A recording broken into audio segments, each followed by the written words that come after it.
I'll tell you a little bit about why I love my Yeti mug and answer a few of your questions. So first of all, this is the 35 ounce. You can see it's tapered here, so it will fit in your car cup holder. It has this nice finish on the outside that's not gonna scratch off.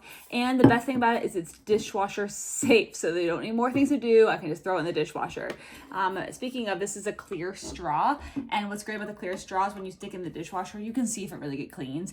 It's so gross when you have opaque straws and you don't actually know how clean they're getting down there and you keep using them. So the clear straw is really nice. One thing to know though is that the lid is a little bit difficult to get off. So you can see I really have to pull here to pop this lid off, but you could drink right out of the mug itself if you wanted to.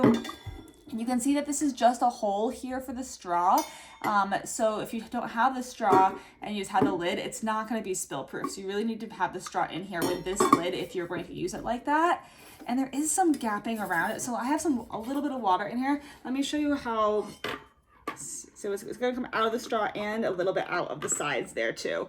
So that's the only downside of this really, is that you have to make sure to keep it upright. If it falls over, it will leak everywhere. But for you're looking for a straw and a double seal that keeps something really cold or really warm, definitely suggest this. It's a great product.